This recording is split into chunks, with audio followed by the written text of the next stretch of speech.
Assalamualaikum warahmatullahi wabarakatuh. Perkenalkan, nama saya Yogiana Martadiwi dengan NIM 46124200031 dari Prodi Sistem Informasi. Nah, di sini saya akan melakukan praktek uji analisis korelasi dan regresi menggunakan SPSS. Dalam uji analisis korelasi terdapat 3 jenis, yaitu yang pertama korelasi person, yang kedua itu korelasi parsial, yang ketiga itu korelasi data ordinal. Nah, dalam korelasi person ini memiliki tujuan untuk mengetahui apakah di antara dua variabel terdapat hubungan. Jika ada hubungan, bagaimana arah hubungan tersebut, dan tujuannya untuk mengetahui seberapa besar hubungan tersebut. Nah, data yang digunakan atau data yang diolah dapat berupa data kualitatif ataupun kuantitatif yang masing-masing mempunyai ukuran korelasi sendiri.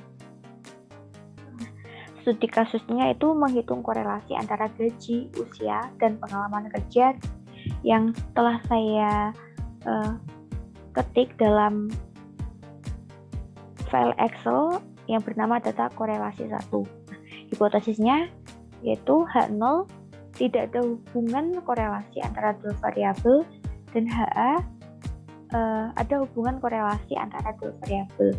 Dengan kriteria uji, H0 akan diterima jika probabilitasnya lebih besar daripada 0,05, dan H0 akan ditolak jika probabilitasnya lebih kecil dari 0,05.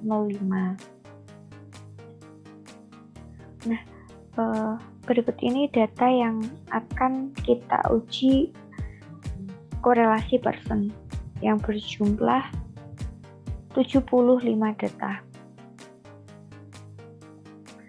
Untuk itu, dalam pengolahan data menggunakan SPSS ke variabel view, kemudian kita ketikkan nama variabel. Yang pertama yaitu gaji dengan label gaji, yang kedua itu usia dengan label usia,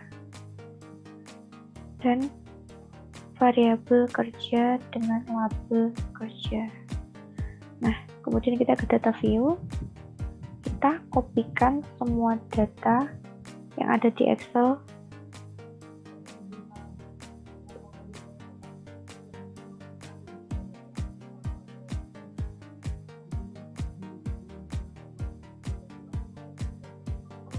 Kemudian kita pindah ke SPSS dengan klik kanan paste.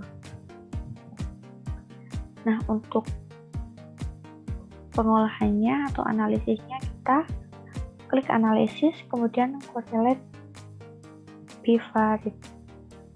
Kita pindahkan semua variabelnya. Kita checklist person. Kemudian oke. Nah, ini adalah hasil analisis dari data tersebut, yang hasilnya semua angka probabilitas signifikan ini memiliki angka atau yang didapat adalah 0,000, yang artinya semua variabel secara nyata berkorelasi dengan nilai N sama dengan 75, yang berarti bahwa semua data diproses dan tidak ada yang hilang atau missing. Dan arti angka korelasi yaitu gaji dengan usia didapat angka 0,682. Arah korelasinya positif, yang artinya semakin tinggi usia, semakin besar gajinya, dan sebaliknya. Karena besar korelasinya 0,682 itu lebih besar dari 0,5, maka variabel usia berkorelasi kuat dengan variabel gaji. Kemudian gaji dengan pengalaman kerja. didapat angka 0,730 yang berarti arah korelasinya positif. Artinya semakin tinggi pengalaman kerja, semakin besar gajinya, dan sebaliknya. Karena besar korelasinya 0,730 lebih besar dari 0,5, berarti variabel pengalaman kerja berkorelasi kuat dengan variabel gaji. Kemudian usia dengan variabel pengalaman kerja didapat angka 0,438, arah korelasinya positif, yang artinya semakin tinggi pengalaman kerja, maka semakin tinggi usia, dan sebaliknya. Karena besar korelasinya ini 0,438 lebih kecil dari 0,5, berarti variabel usia berkorelasi lemah dengan variabel pengalaman kerja. Selanjutnya adalah uji analisis korelasi parsial yang mempunyai tujuan untuk memasukkan satu variabel tambahan yang berfungsi sebagai pengontrol dari dua variabel yang berkorelasi terdahulu. Nah, studi kasusnya masih menggunakan data sebelumnya, yaitu menghitung korelasi parsial antara gaji dan usia dengan variabel pengalaman kerja sebagai variabel kontrol. Hipotesisnya yaitu H0 sama dengan tidak ada hubungan korelasi antara dua variabel dan HA ada hubungan korelasi antara dua variabel. Dengan kriteria uji, H0 akan diterima jika probabilitas lebih besar dari 0,05 dan H0 akan ditolak jika probabilitasnya lebih kecil dari 0,05.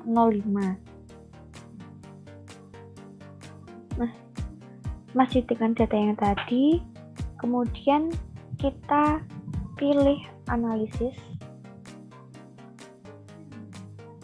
correlate, kemudian partial. Nah, variabel pengontrolnya adalah kerja atau pengalaman kerja. Kita pindahkan ke kontrol. Kemudian variabel gaji dan usia kita pindahkan ke variabel. Kemudian oke. Maka didapat hasil analisis sebagai berikut. Nah, hasil semua angka probabilitas sama dengan 0,000. Maka H0 ditolak, artinya variabel gaji dengan usia yang dikontrol dengan variabel pengalaman kerja saling berkorelasi. Derajat kebebasan atau degree of freedom atau DF dengan rumus N jumlah data dikurangi dengan K jumlah variabel dikurangi 1, sehingga DF sama dengan 75 dikurangi 2 dikurangi 1 sama dengan 72. Arti angka korelasinya itu dibandingkan dengan korelasi antara gaji dengan usia tanpa pengontrol dalam kasus sebelumnya sebesar 0,682. Dengan adanya pengontrol variabel pengalaman kerja, besar korelasi turun menjadi 0,590 dengan arah korelasi positif, yang artinya semakin tinggi pengalaman kerja seorang karyawan, jika usia bertambah, maka ada kecenderungan gaji karyawan tersebut semakin meningkat. Demikian sebaliknya. Nah, uji analisis korelasi terakhir yaitu uji analisis korelasi ordinal yang memiliki tujuan untuk dalam perhitungan korelasi menggunakan korelasi Spearman dan Kendall, di mana syarat semua variabel harus ordinal. Nah, isi variabel ini berjenjang seperti sangat baik, baik, kurang baik, dan tidak baik. Studi kasusnya, seorang manajer perusahaan ingin menilai pegawai bank jateng dari segi prestasi kerja, IQ, dan loyalitas yang telah saya ketik dalam file yang bernama data korelasi 2 dan data korelasi 2.1. Nah, dalam variabel prestasi kerja memiliki value 1 sangat baik, value 2 baik, value 3 cukup baik, value 4 jelek, dan value 5 sangat jelek. Nah, dalam variabel IQ memiliki value 1 sangat cerdas, value 2 cerdas, value 3 cukup cerdas. Dan dalam variabel loyalitas memiliki value 1 sangat loyal, value 2 loyal, dan value 3 cukup loyal. Dan yang terakhir value 4 meragukan. Nah, kemudian ini wujud datanya yang memiliki 75 data. Nah, sebelum kita olah dalam SPSS, kita ubah dulu isi variabel ini ke dalam bentuk value. Seperti ini. Nah, setelah itu kita ke SPSS, kemudian ke variabel view, ketik namanya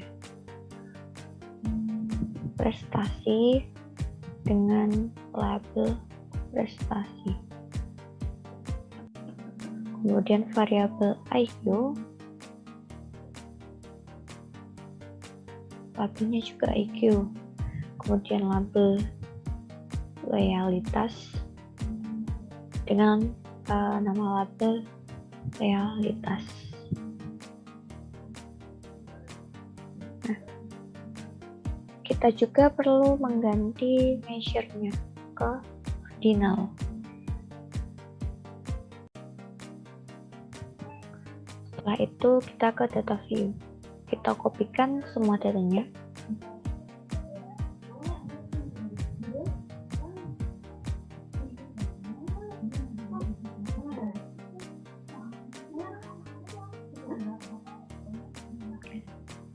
Kemudian kita paste di SPSS-nya. Setelah itu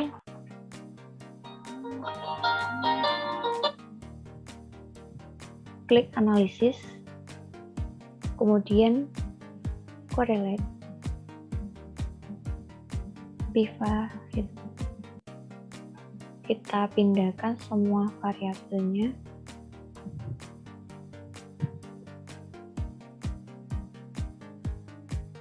Kemudian kita checklist kendal dan statement. Lalu oke. Nah, ini merupakan hasil dari data yang telah diolah tadi. Nah, arti angka korelasinya ini korelasi antara prestasi dengan loyalitas adalah positif, atau semakin tinggi loyalitas maka prestasinya cenderung semakin bagus. Demikian pula sebaliknya. Semakin tidak loyal, semakin tidak berprestasi karyawan tersebut. Namun di sini angka korelasinya 0,299 yang artinya ini jauh dari 0,5, menunjukkan bahwa lemahnya hubungan kedua variabel tersebut, variabel loyalitas dengan variabel prestasi. Nah, kemudian korelasi antara prestasi dengan IQ memiliki nilai negatif, atau semakin tinggi IQ seorang pegawai maka prestasinya cenderung semakin jelek. Demikian pula sebaliknya. Namun angka korelasi 0,015 ini jauh dari 0,5 yang menunjukkan lemahnya hubungan antara variabel IQ dengan variabel prestasi.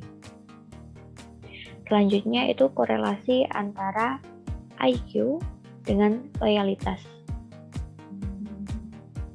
yang memiliki nilai positif.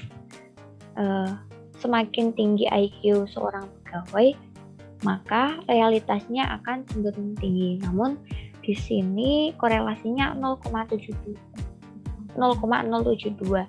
yang lebih kecil daripada 0,5. Ini menunjukkan bahwa antara variabel IQ dengan variabel loyalitas memiliki korelasi lemah. Kemudian signifikasi hasil korelasi.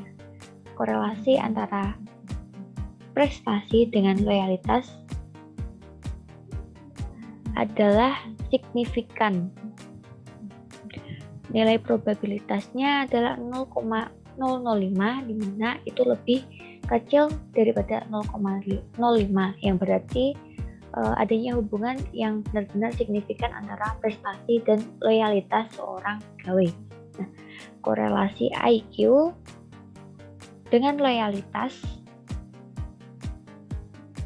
tidak signifikan karena nilai probabilitasnya ini 0,508 yang lebih besar dari 0,05, yang berarti antara IQ dengan loyalitas ini tidak ada hubungan.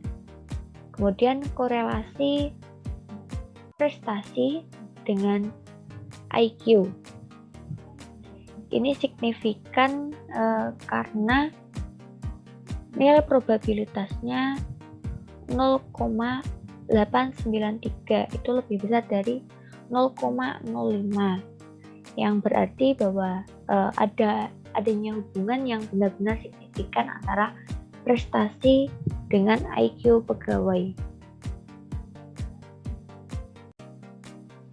Uji analisis selanjutnya yaitu uji analisis regresi yang memiliki tujuan untuk memprediksi besar variabel terikat dengan menggunakan variabel bebas yang sudah diketahui besarnya. Nah, jenis uji analisis regresi ini ada dua, yaitu regresi linear dengan satu variabel bebas dan regresi ganda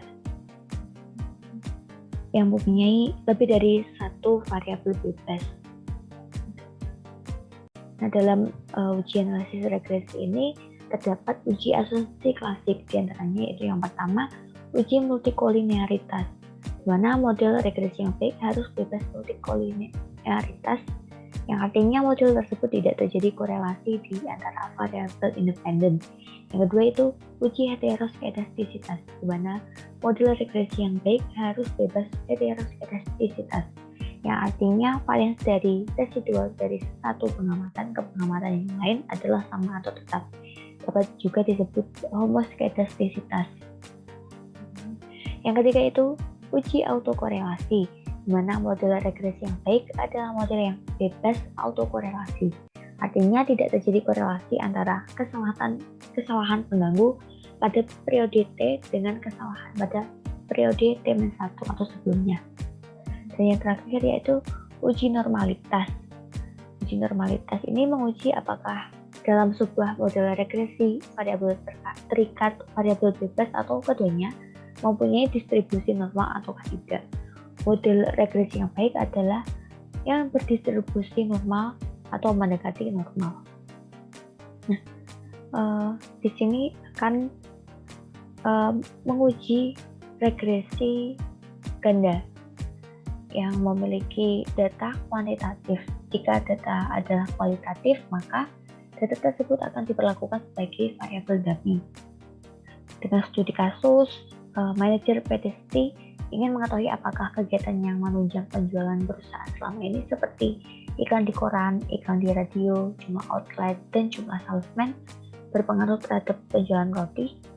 Nah, data ini sudah saya ketik dalam Excel data regresi 1 dengan nama-nama variabel sebagai berikut. Nah, berikut ini datanya yang berjumlah 30 data. Untuk pengolahan kita menggunakan SPSS. Pada variabel view kita buat nama variabel daerah dengan label daerah. Kemudian sales dengan label hasil jual. Kemudian iklan koran, labelnya iklan koran. Iklan radio, iklan radio outlet dengan label outlet dan salesman dengan label salesman. Kita copy terlebih dahulu datanya.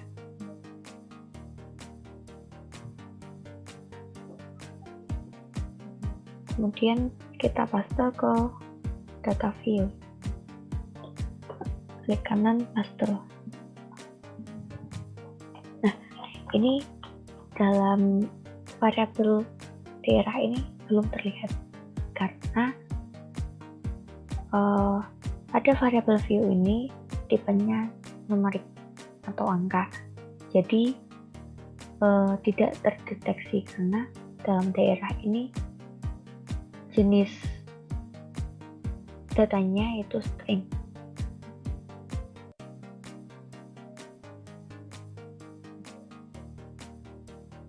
Maka dari itu kita harus mengganti tipe data pada variabel daerah menjadi string dengan jumlah karakter kita buat 20. Oke, kita copy pastekan lagi. Nah, sekarang sudah terbaca. Untuk analisisnya kita ke analisis, kemudian regression, lalu linear. Dalam independen ini kita masukkan sales.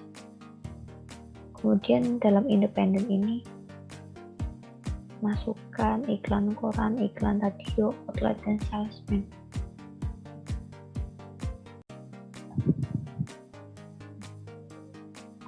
Untuk daerah ini, variabel daerah ke case label.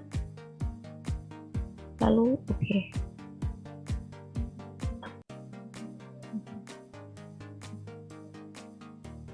Nah, ini merupakan hasil dari pengolahan data. Pada tabel model summary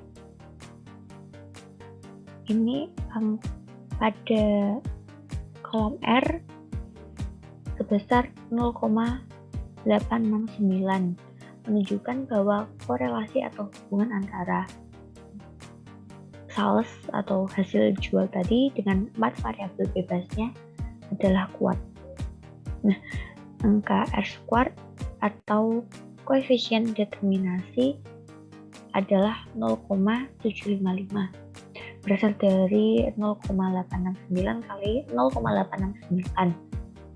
Namun untuk jumlah variabel bebas lebih dari 2, lebih baik digunakan adjust R², yaitu 0,716. Hal ini berarti 71,6% variasi dari sales atau hasil jual bisa dijelaskan oleh variasi dari keempat variabel bebas, sedangkan sisanya sebesar 100% dikurangi 71,6% sama dengan 28,4% dipengaruhi oleh faktor lain.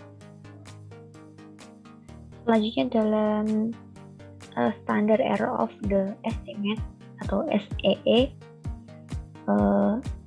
didapatkan data sebesar 41,58129 atau 41,58 juta per bulan. Maka semakin kecil SEE akan membuat model regresi semakin tepat dalam memprediksi variabel terikat.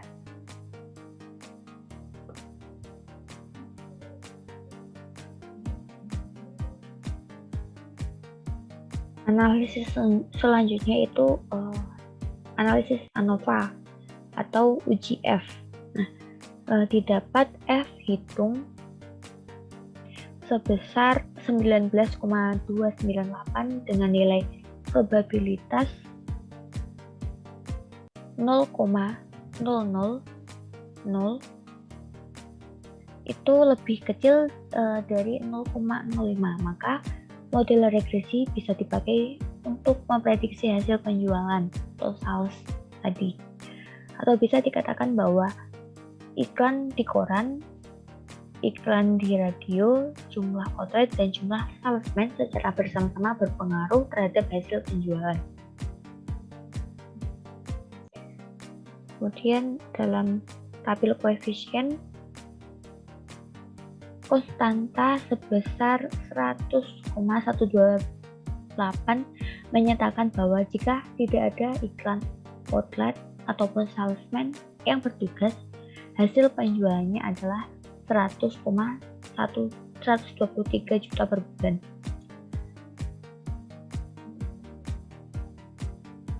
Koefisien regresi 10,913 dalam variabel iklan koran ini menyatakan bahwa setiap penambahan Rp1 biaya iklan di koran akan meningkatkan hasil penjualan sebesar Rp10,913. Koefisien regresi dalam variabel iklan radio sebesar 4.000 atau 4,966 yang menyatakan bahwa setiap penambahan Rp1 iklan di radio akan meningkatkan penjualan sebesar Rp4.966. Koefisien regresi dalam variabel outlet sebesar negatif 13,275 yang menyatakan bahwa setiap penambahan 1 unit outlet maka akan mengurangi hasil penjualan sebesar Rp13.275. Nah, yang terakhir koefisien regresi dalam variabel salesman sebesar negatif 13,988 yang menyatakan bahwa setiap penambahan 1 salesman maka akan mengurangi hasil penjualan sebesar Rp13.958. Kemudian uji T digunakan untuk menguji signifikansi konstanta dan setiap koefisien variabel bebas. Dengan hipotesis H0 sama dengan koefisien regresi tidak signifikan dan H1 sama dengan koefisien regresi signifikan, di mana kriteria ujinya H0 akan diterima jika nilai probabilitasnya lebih dari 0,05 dan H0 akan ditolak jika nilai probabilitasnya kurang dari 0,05. Maka keputusannya pada variabel iklan koran, outlet, dan salesman pada kolom signifikan ini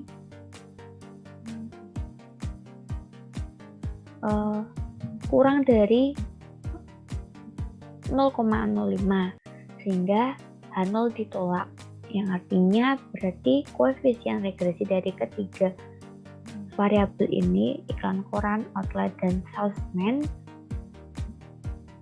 memang mempengaruhi hasil penjualan. Sedangkan variabel iklan radio dan konstanta regresi mempunyai nilai signifikan lebih dari 0,05 sehingga H0 diterima. Karena itu, kedua variabel tersebut sebenarnya tidak mempengaruhi hasil penjualan. Analisis selanjutnya itu uji asumsi multikolinearitas dengan tujuan menguji apakah pada model regresi ditemukan adanya korelasi antara variabel bebas. Jika terjadi maka dinamakan terdapat masalah. Masih dalam data sebelumnya,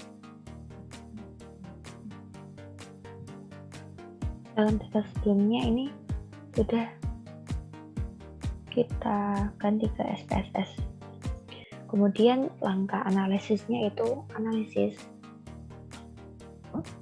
regresi linear, kemudian dalam dependent ini residual atau selfless, kemudian dalam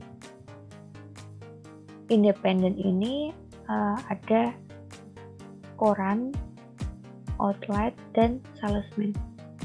Ini dikalikan. Kemudian dalam statistik ini kita checklist bagian model fit, collinearity diagnosis, descriptive, dan covariant metric. Kemudian continue. Oke. Nah, ini hasil dari uji asumsi multicollinearitas. Nah, dalam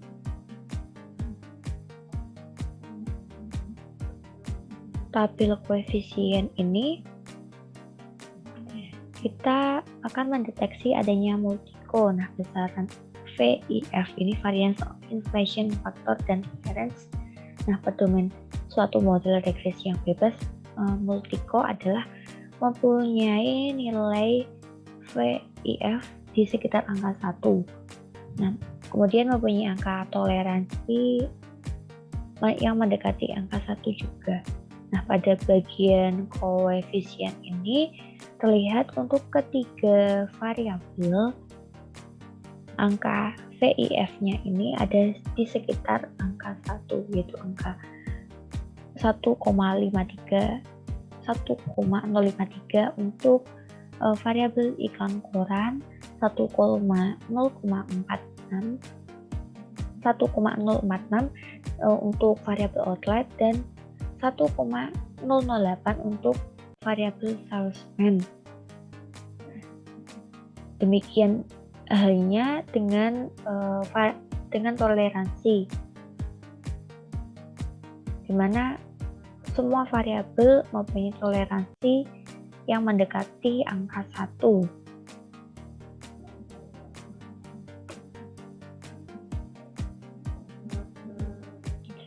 Maka dengan demikian dapat disimpulkan bahwa model regresi tersebut bebas multicollinearitas.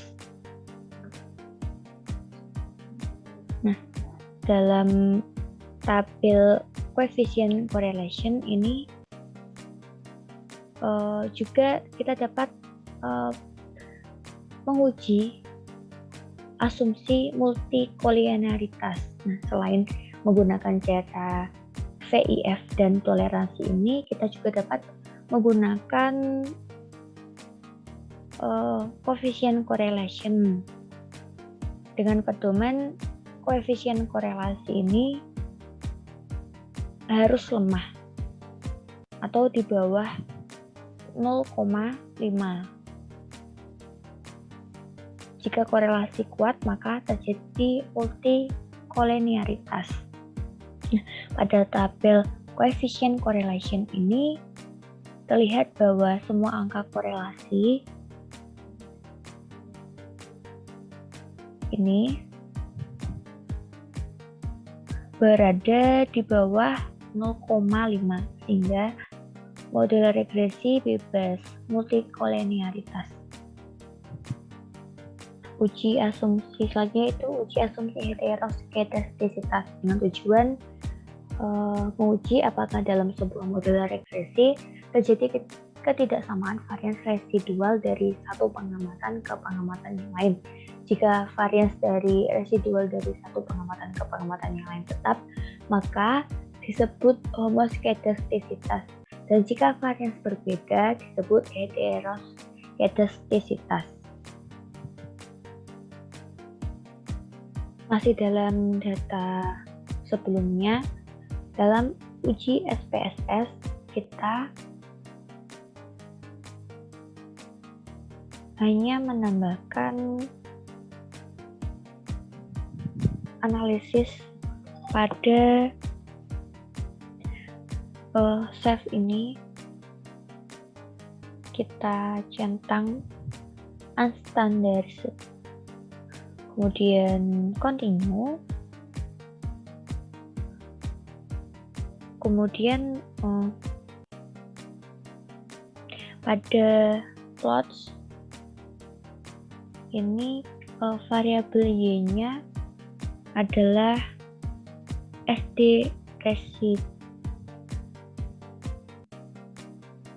dan variabel x-nya ini z pred. Kemudian continue, lalu oke. Mohon maaf tadi masih loading ya. Maka didapatkan uji asumsi heteroskedastisitas.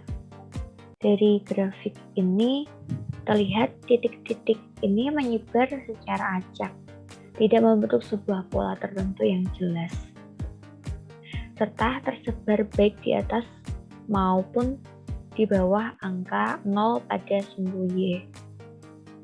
Hal ini berarti pada model regresi tersebut tidak terjadi heteroskedastisitas, sehingga model regresi layak dipakai untuk prediksi sales berdasar masukan variabel bebasnya. Asumsi selanjutnya itu uji asumsi normalitas, di mana mempunyai tujuan untuk menguji apakah dalam sebuah model regresi variabel bebas, variabel berikat, atau keduanya mempunyai distribusi normal atau tidak. Nah, model regresi yang baik adalah distribusi datanya normal atau mendekati normal. Masih menggunakan data sebelumnya, dalam SPSS ini kita hanya menambahkan ada bagian analisis regression linear. Masih dalam analisis tadi, kita hanya menambahkan pada bagian plot ini di checklist normal probability plot, kemudian continue, lalu oke.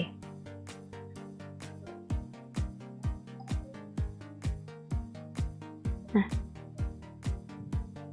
maka akan didapatkan hasil dari uji normalitas.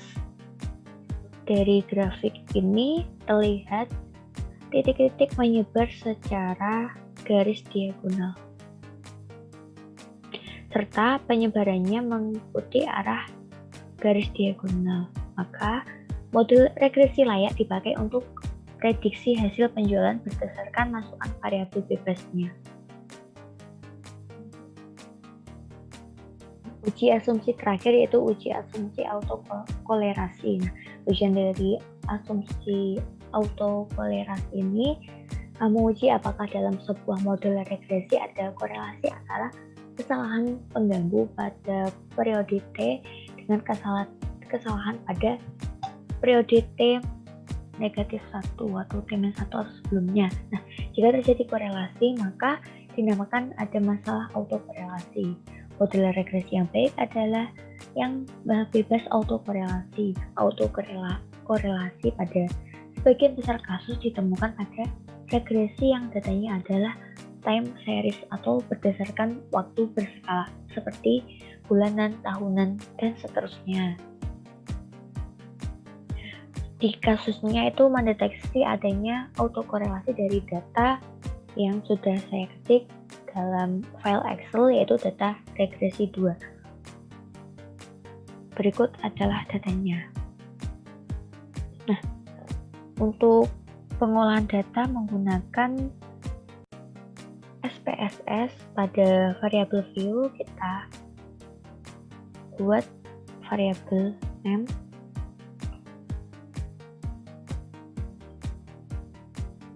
waktu dengan label waktu, variabel sales dengan label sales, dan iklan dengan label iklan. Kita kopikan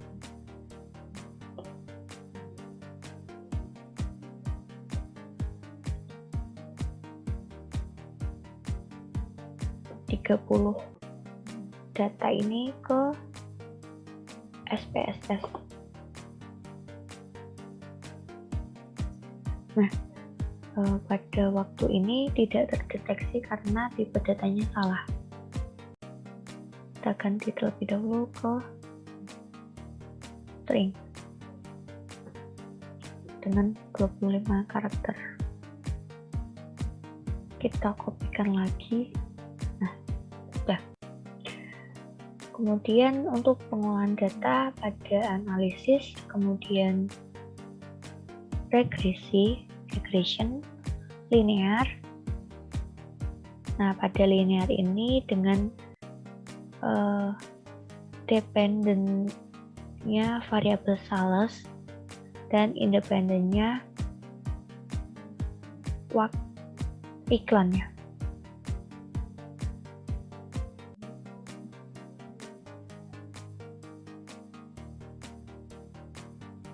Kemudian pada statistik kita klik Durbin-Watson atau DW, continue, lalu OK. Nah, kita dapatkan hasil dalam tabel model summary ini. Dalam angka DW ini patokannya adalah angka DW atau Durbin-Watson ini berada di bawah -2, yang berarti ada autokorelasi positif. Angka DW di antara -2 sampai +2 berarti tidak ada autokorelasi, dan angka DW di atas +2 berarti ada autokorelasi negatif. Pada tabel model summary ini terlihat bahwa angka Durbin-Watson-nya sebesar +1, lebih tepatnya 1,155. Nah, hal ini berarti model regresi di atas atau ini tidak terdapat masalah autokorelasi. Nah, catatan untuk asumsi autokorelasi ini, jika ada masalah autokorelasi, maka model regresi yang seharusnya signifikan dapat dilihat dalam F dan nilai signifikan pada tabel ANOVA ini.